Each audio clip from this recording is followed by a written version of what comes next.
Welcome to another edition of Our Voice. I am your host, Marianne Camilleri. Today we have a special guest, Erin D. She's a program manager of LEA New Haven. Hi, Erin. Hi. Thank you for joining us. So can you tell me a little bit how 2022 was for LEA? Well, we were working on getting more clients back. We got 43 clients back in 2022. We hired additional staff, and we have 3 active micro businesses. And we hired 14 individuals on the cleaning crew. We also have Chantel, who is one of the individuals. She became a board member that year. Great. Now, did you guys acquire any new micro businesses? I think 1 micro business in 2022, and the Okay. other 2 were from the year before. Great. Tell me about your micro businesses. What do these individuals do? So one of them, her name is Jackie, and she crochets very well. She crochets everything from blankets to hats to little characters. And then we have Susie, who paints, and she can pretty much paint anything. She can she can paint people. She also paints like birdhouses and little craft objects, a lot of pictures. And then Jake kind of does the same thing. He paints little crafts, and he kind of makes things and sells those products. And they were in your craft show, the last craft show you had. Yep, all 3 of them. And they will be in this craft show coming up in the spring. Okay. Now, do they have a place to display their products? Yes, in our general store that we have here on site. And what is in your general store? We sell snacks and pop and coffee, and then also their products. Okay. Great.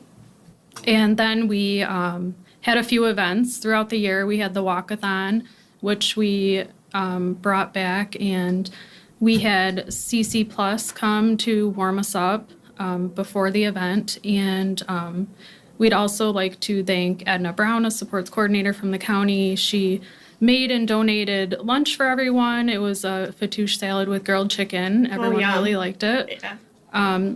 The micro businesses sold their products during the event. We also had several barbecues and party days throughout the year. And then when Halloween came, we had our first animatronic haunted house. Oh, that's great. The Poor Man's Yacht Club donated and passed out candy. And we were joined by LEA IPSI, a sister program, and several support coordinators. Was there any favorite Halloween costume that was at that party this year that everyone seemed to ooh and ah about? They were all pretty good. I can't think of anything off the top of my head. Yeah. And how did the consumers feel about the haunted house? Were they excited? They loved it. They wanted to go through it many times. Oh, that's awesome. So we let them go through as much as possible. Oh, great. They had a really good time. Good. And then we had Thanksgiving, where our staff cooked Thanksgiving feast for everyone. So that was really fun. They put a lot of work into that, and everything was really good. Then in early December, we hosted our first craft show. So we had vendors come in to sell their products. We ended up having 14 vendors, and then the 3 micro businesses also sold their products. And a local food truck named Pop's Sweets on the Streets came on Friday. He promoted us on his Facebook page. He did a Facebook Live tour of the event. So that was pretty cool. With the craft show, did we have a lot of turnout for that craft show? Yep. Yep, we had a good turnout, and we're going to do it again in the spring. Great. So, and then St. Thomas Lutheran Church, which is a church of one of the individuals that attends the program, donated 2 big donations this year, so we'd like to thank them. Great. So with the Thanksgiving party we had, what kind of lunch was served? Well, we had ham, We had ham and potatoes and all the typical things that you would have during Thanksgiving. And what kind of pie was donated? We had apple pie from Atkitt's. And is that like a donation that you guys try to do every year? Yeah, we try to do that every year. We just give them a call and let them know when our party is going to be, and they let us know how many pies they can donate. That's great. So moving forward, any new things coming up for 2023? Yeah, well, we have the spring craft show that we're going to continue. We're going to do another haunted house because that was really big and everyone really liked it. For the craft show, we're going to do one in the spring, but probably we'll do another one towards the holidays again. Do we have a date set for the spring show? It is April 21st and 22nd, Yes. I believe. Yep. Okay. And do we have vendors signed up for that show yet? We do. We have a lot of them that are returning from the last show. Okay. And then the micro businesses again. All right, great. Now, usually LEA does a annual walkathon. Will Yep. that be this year too as well? Yes, that is in May this year. May. Is there a specific date for that? 25th? 25th. The 25th. Yes. Great. At Freedom Hill. Freedom Hill. So, who the LEAs? All the LEAs come to that? Yep, they do. Yeah. Okay. Are there any like sister companies invited to that as well?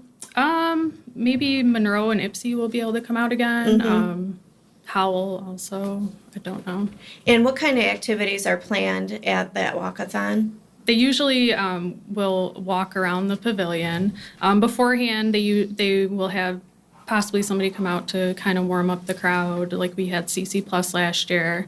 And then at the end, the top donators will get to prank a staff that they choose. Oh, that's fun.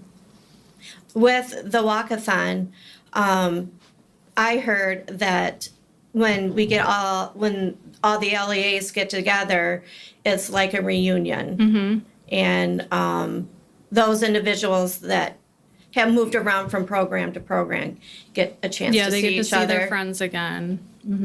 Is that one of the main reasons why, other than the fundraiser, that the program? Yeah, they enjoy it a lot because of that. They also, some of their families come too, and their support coordinators come out, and it's a chance for them to see everyone at once. Right, great. How about the building itself, the LEA New Haven building? Any special plans for the building? We have talked about kind of redecorating, maybe repainting, kind of brightening it up a little bit. So we'll work on that.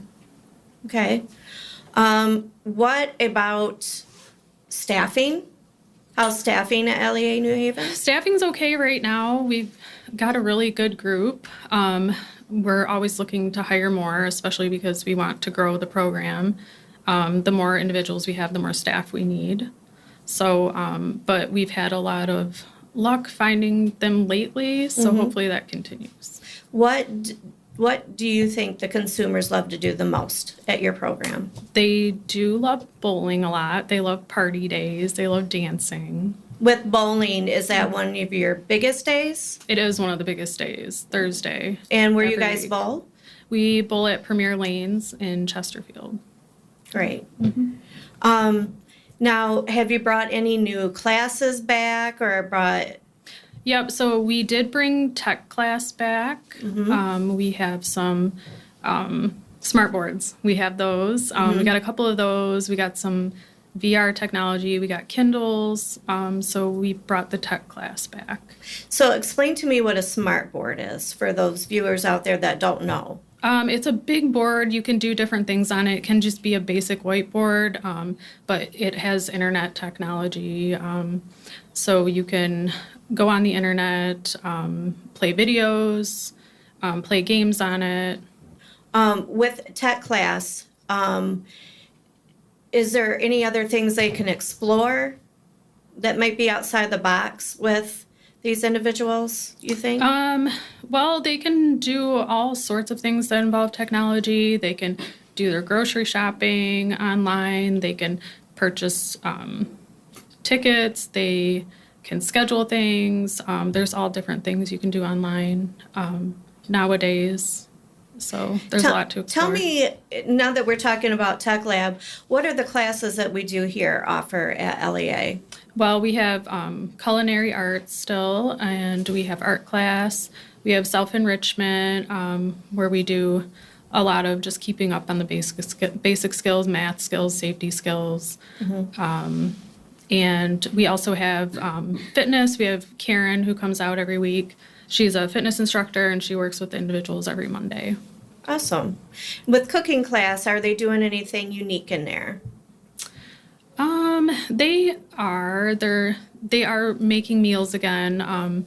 We've brought that back. It's been a while before, since we've been cooking. So they've been cooking again, which they love to do that and make different desserts. And Do you know what they love to make? Something that's their favorite, they want to make all the time? I don't know. I can't really think of anything specific. I think they like sharing different creations that they make. They always want to bring it around and share it with everyone. That's awesome. They want to feed the whole building. Yeah. Yeah. Art class. What kind of art projects are they doing in there? Well, we do have somebody that comes in and paints on canvas with them at least once a week. Everyone really enjoys that, but we also have Julie, the staff in art, and she is very crafty and comes up with different projects for every holiday, every season. She's got something really creative that she's doing with them.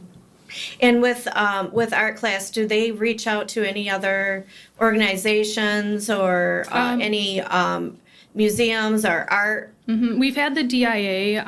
They've actually come here before and done projects with them. They do Zoom as well. So. Well, that's great. So when you are talking about Zoom, what is Zoom? Well, we have our virtual side to the program that we've still continued. And we have Dawn, who has Zoom sessions throughout the day. There's 4 of them.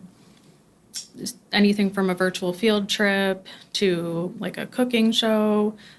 She will talk to them about different things, and they'll kind of explore different things on the internet via the internet for individuals that don't want to come back to the program yet. Okay. So do you know about how many individuals you have on a day for the virtual?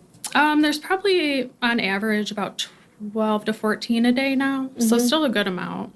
And do you know what their favorite activities to do on Zoom? They love to draw. There is a directive drawing thing on YouTube, and they love that. Oh, that's great. And so if the program closes because of bad weather, our virtual services? Yep, it's offered to everyone. We have given them the login information so they can log in on those days that we're closed. Okay. Any upcoming events like dances or any fundraisers that are in the future? Well, we've got, the walkathon, the craft show coming up. We are going to try to have a party day during the summer and hopefully invite the LUT students so they can come and check out the building and kind of see what options for their future. Okay, so the school LUTs, now what kind of school is that? That's the school that a lot of the individuals go to until they graduate, I believe at 26. And then after that, they would explore different options like LEA. Oh, okay. Do you have LUT students that attend right now? Graduates? Yeah, graduates and some that are still attending LUTs. They're coming like on Fridays or when they don't have school. Okay, great. Great. Well, Erin, it was great talking to you today. Thank you. Thank you for joining us. Yep. Please follow us on YouTube, Life Enrichment Academy on Facebook. And that will do it for another edition of LEA Our Voice.